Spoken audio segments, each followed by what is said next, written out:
Very good morning అండి.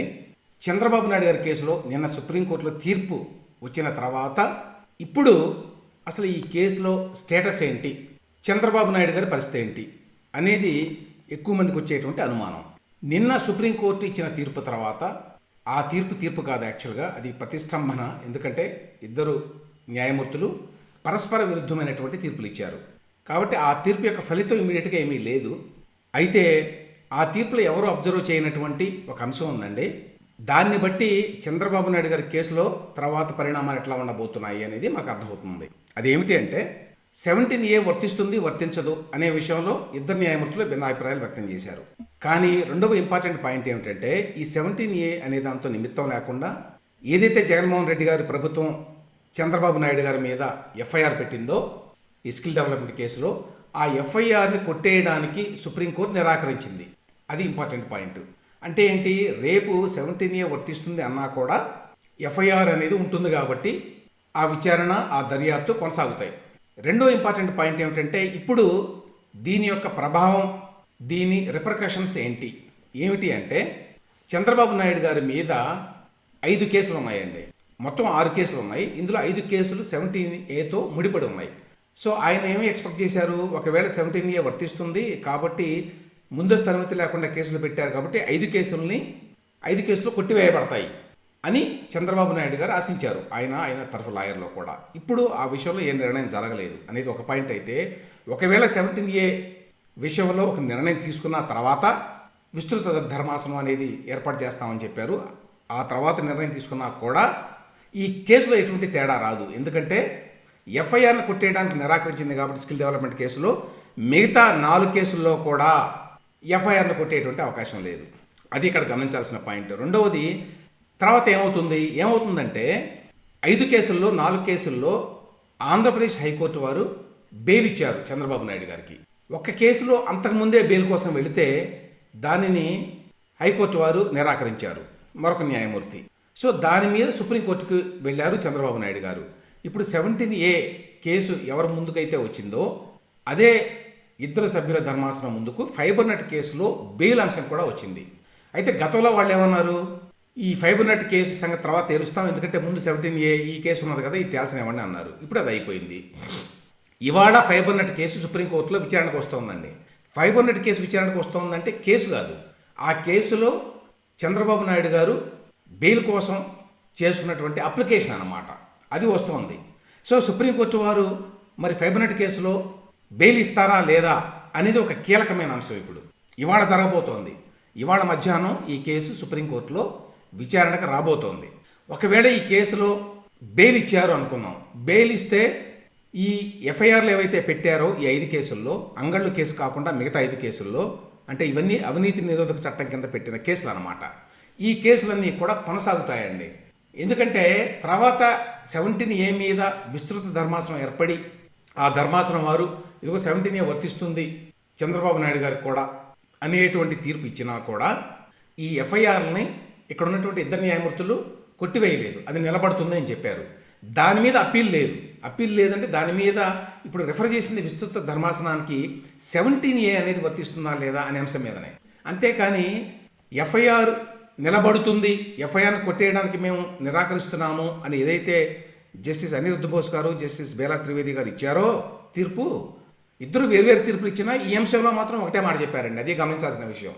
ఇద్దరు 17Aకి సంబంధించి వేర్వేరు తీర్పులు ఇచ్చారు, కానీ ఎఫ్ఐఆర్ విషయంలో మాత్రం ఇద్దరు ఏకాభిప్రాయంతో ఉన్నారు. అదేమిటి, ఎఫ్ఐఆర్ అనేది చెల్లుతుంది. చంద్రబాబు నాయుడు గారు అడిగింది ఏమిటి, ఎఫ్ఐఆర్ చెల్లదు అని చెప్పి మీరు మరి కొట్టివేయండి అని చెప్పి వెళ్ళారు సుప్రీంకోర్టుకి. 17A అనేది కాకుండా ఇంకొక అంశం అయితే మేము కొట్టివేయము, అది నిలబడుతుంది అని చెప్పారు. సో నిలబడుతుంది కాబట్టి ఎఫ్ఐఆర్లు అన్నీ కూడా ఉంటాయి 5 కేసుల్లో. 5 కేసుల్లో 4 కేసుల్లో బెయిల్ వచ్చింది కాబట్టి ఇంకొక కేసు అంటే ఫైబర్ నెట్ కేసు ఒకటే ఉన్నది. ఈ ఫైబర్ నెట్ కేసులో ఇవాళ సుప్రీంకోర్టులో కనుక బెయిల్ వస్తే ఇమ్మీడియట్గా అరెస్టు భయం అనేది ఇక ఉండదు. ఒకవేళ బెయిల్ రాకపోతే ఏమిటి పరిస్థితి అనేది ఆలోచించాల్సిన విషయం.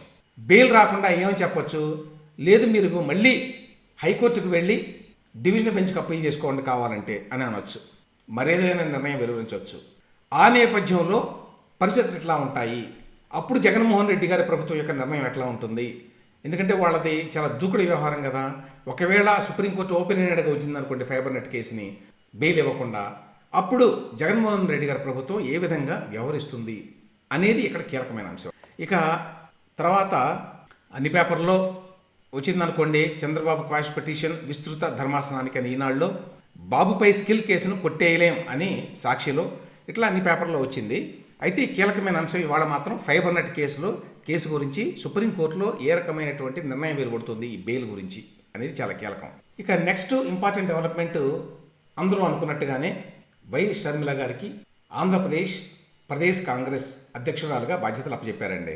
ఇది చాలా కాలంగా అందరూ అనుకుంటున్నది, ఎదురు చూస్తున్నది. చివరికి 16వ తేదీ డేట్ తోటి కాంగ్రెస్ నాయకత్వం నుంచి ఈ ప్రకటన వెలువడింది. కేసీ వేణుగోపాల్ గారు జనరల్ సెక్రటరీ, ఆయన ఇచ్చారు నేను డేట్ తోటి. ఏంటంటే, honourable Congress president has appointed Shrimati YS Sharmila Reddy as the president of the Andhra Pradesh Congress committee with immediate effect. Honourable Congress president has also appointed Gidugu Rudraraju, the outgoing PCC president, as special invitee to the Congress working committee. So తీసేసినందుకు గాను గిడుగు రుద్రరాజు గారికి ఒక కొత్త పదవి వచ్చిందంటే అదేమిటంటే CWC Congress working కమిటీలో ఆయన special ఇన్వైటీగా ఉంటారన్నమాట. సో ఏమిటి తర్వాత ఏం జరగబోతోంది వైఎస్ షర్మిలారెడ్డి గారు రాగానే ఆంధ్రప్రదేశ్ రాజకీయాల్లో పెను మార్పులు ఏమీ జరగవు, అంతవరకు మాత్రం ఖాయం. అయితే మరి షర్మిలారెడ్డి గారు ఎప్పుడైతే పిసిసి అధ్యక్షురాలుగా బాధ్యతలు స్వీకరిస్తారో ఆ వెంటనే కాంగ్రెస్ పార్టీలో కొంత యాక్టివిటీ స్టార్ట్ అవుతుంది. ఇప్పటిదాకా స్తబ్దుగా ఉన్నటువంటి కాంగ్రెస్ పార్టీలో కొంత చైతన్యం వచ్చేటువంటి అవకాశం ఉంటుంది. ఆవిడ కూడా ఒక స్టేట్మెంట్ ఇచ్చారండి నిన్న. I thank honourable ఖర్గేజీ, Sonia Gandhiji, Rahul Gandhiji ఇవన్నీ చెప్పి, I promise to work faithfully towards rebuilding the party to it's past glory అని చెప్పారు. సో ఆవిడ మళ్ళీ పాస్ట్ గ్లోరీ తీసుకురావాలి అంటే ప్రభుత్వం మీద పోరాడాలి. ఏ ప్రభుత్వం మీద పోరాడాలి? జగన్మోహన్ రెడ్డి గారి ప్రభుత్వం మీద పోరాడాలి. ఆ పోరాడే క్రమంలో ఆవిడ చాలా పరుషమైనటువంటి వ్యాఖ్యలు చేయాల్సి ఉంటుంది ప్రభుత్వం మీద, ప్రభుత్వ విధానాల మీద. సో షర్మిల గారు గతంలో అయితే తెలంగాణలో ఆవిడ రాజకీయాలు చేసినప్పుడు అయితే ప్రభుత్వం మీద విరుచుకుపడడానికి ఏమాత్రం కూడా సందేహించాల. పెద్ద పెద్ద నాయకులు కేసీఆర్ గారు, కేటీఆర్ గారు ఇట్లాంటి వాళ్ళందరి మీద కూడా ఆవిడ చాలా పెద్ద పెద్ద వ్యాఖ్యలు చేశారు. ఆ నేపథ్యంలో ఆంధ్రప్రదేశ్లో కూడా ఖచ్చితంగా షర్మిల గారు చాలా గట్టిగానే పోరాడతారు అని చెప్పి అనుకోవచ్చు. ఈ గట్టిగా పోరాడడం వల్ల జగన్మోహన్ రెడ్డి గారికి, ఆయన పార్టీకి కొంతవరకు ఇబ్బందులు వస్తాయి. ఏ స్థాయిలో ఆవిడ జగన్మోహన్ రెడ్డి గారిని, ఆయన పార్టీని ఇబ్బంది పెట్టగలదు, ఏ స్థాయిలో ఆవిడ ఈ జరగబోయే ఎన్నికల్లో వైఎస్ఆర్ కాంగ్రెస్ పార్టీకి నష్టం కలిగించగలదు అనేవి ఇప్పుడే చెప్పడం కష్టం అండి. మరికొద్ది రోజులు అయితే కానీ ఏ స్థాయిలో ఈవిడ కార్యక్రమాలు చేపడతారు అనేది ఒకటి. ఇక చివరిగా ఏంటంటే షర్మిల గారి గురించి 2 పాయింట్స్ చెప్పుకోవాలి. ఒకటి ఏంటంటే, మొట్టమొదటిసారిగా ఆంధ్రప్రదేశ్ చరిత్రలో పిసిసికి ఒక మహిళా అధ్యక్షురాలు వచ్చారండి. అది ఫస్ట్ టైం జరిగింది.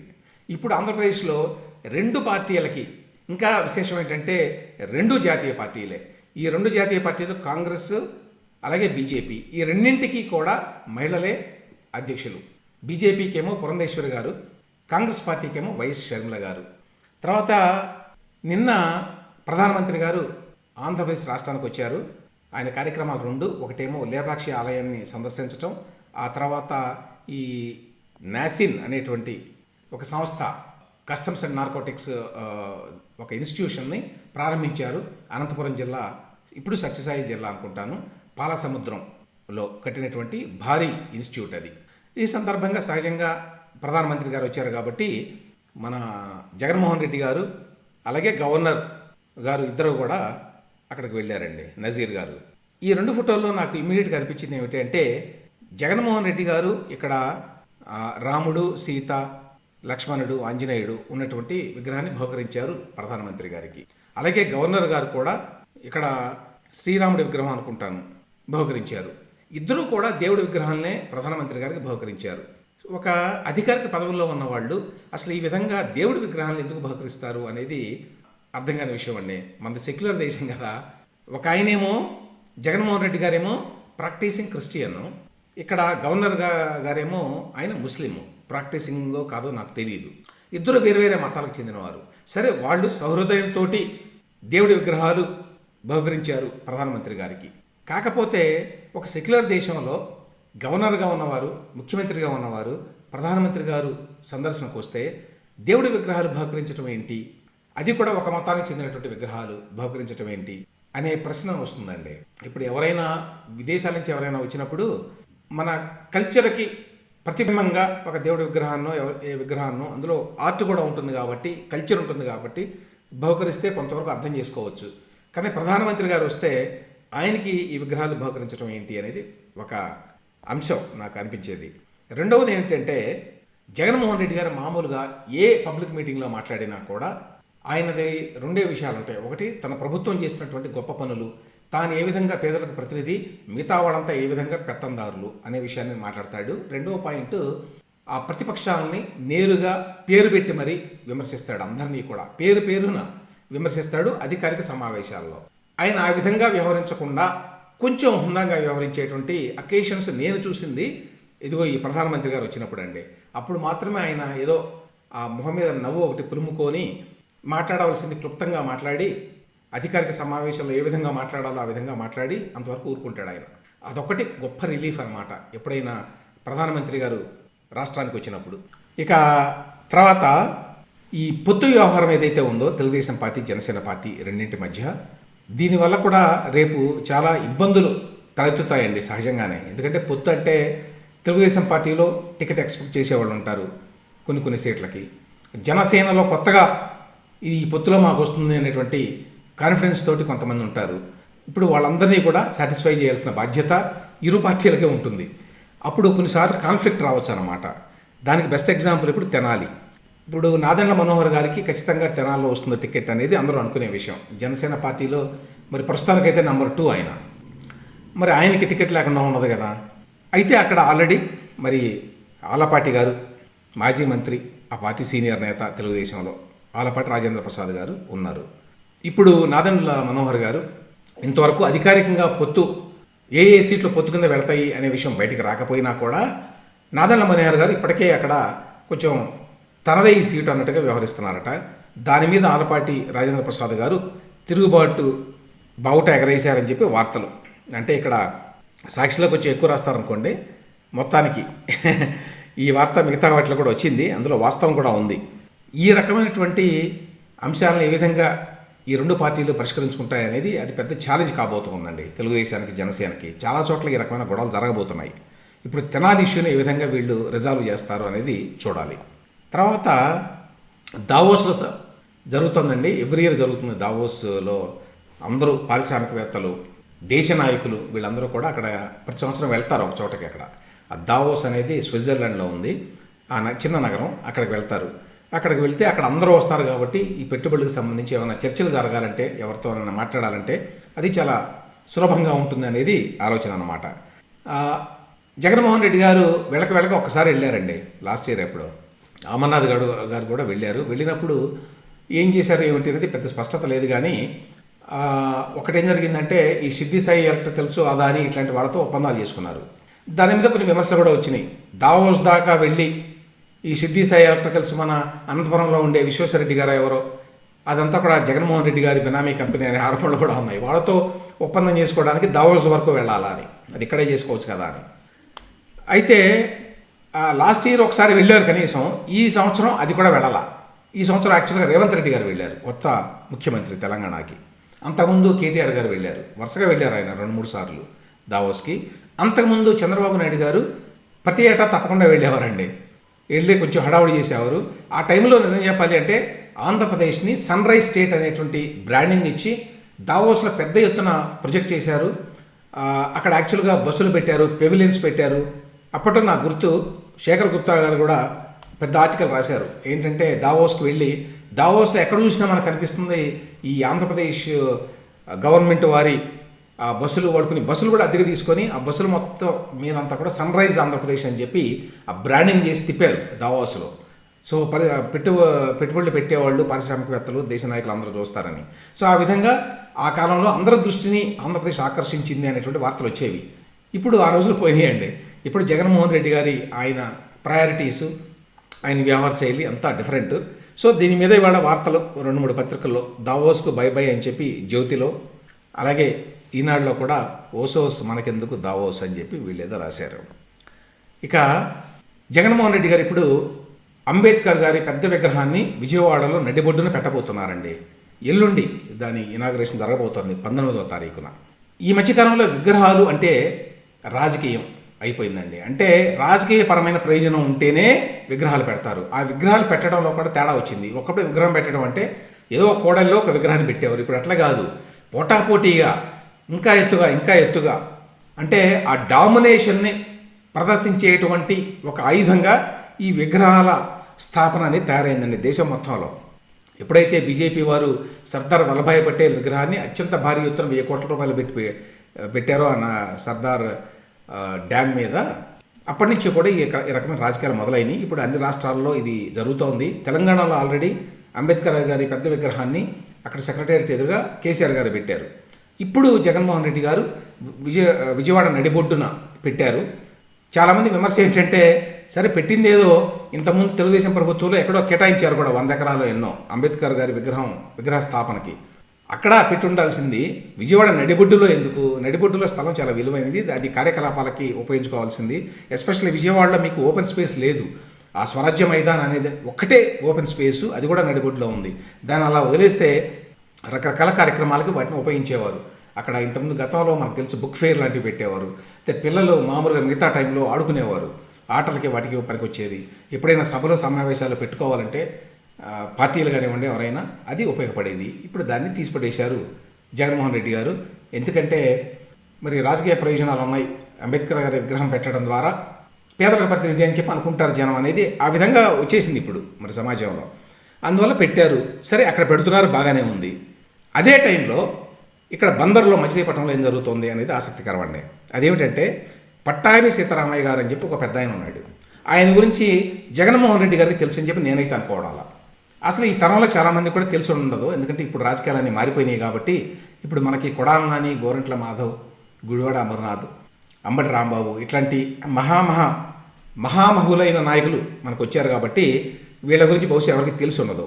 సో పట్టాభి సీతారామయ్య గారు ఆయన గతంలో గొప్ప నాయకుడు. ఆయన కాంగ్రెస్ పార్టీ అధ్యక్షుడిగా కూడా పనిచేశాడు. కాంగ్రెస్ పార్టీ చరిత్రని అధికారికంగా కాంగ్రెస్ పార్టీ బయోగ్రఫీని రాసిన వ్యక్తి. ఆయన అధికారికంగా official biography of Congress party రాసింది కూడా భోగరాజు పట్టాభి సీతారామయ్య గారు. ఆయన మచిలీపట్నానికి చెందినవాడు. ఆయన ఆధ్వర్యంలోని ఆంధ్ర బ్యాంక్ కూడా అప్పుడు నెలకొల్పబడింది. అది ఇప్పుడు బీజేపీ వాళ్ళు వచ్చి దాన్ని తీసిపడేశారు అనుకోండి. అయితే ఆయన స్మారకంగా మచిలీపట్నంలో ఏమైనా చేయాలని చెప్పి చాలామంది ప్రయత్నిస్తే ఇప్పుడు యూనియన్ బ్యాంకులో కలిసిపోయింది ఆంధ్ర బ్యాంకు. సో ఆ యూనియన్ బ్యాంక్ వాళ్ళు ఒక 40 కోట్లు ఇస్తామని చెప్పారట ఆయన స్మారకానికి, మచిలీపట్నంలో కట్టడానికి. కాబట్టి డబ్బులకు ఇబ్బంది లేదు. ఒక్కటి ఏమిటంటే అక్కడ అనుమతి ఇవ్వాలన్నమాట జగన్మోహన్ రెడ్డి గారి ప్రభుత్వం.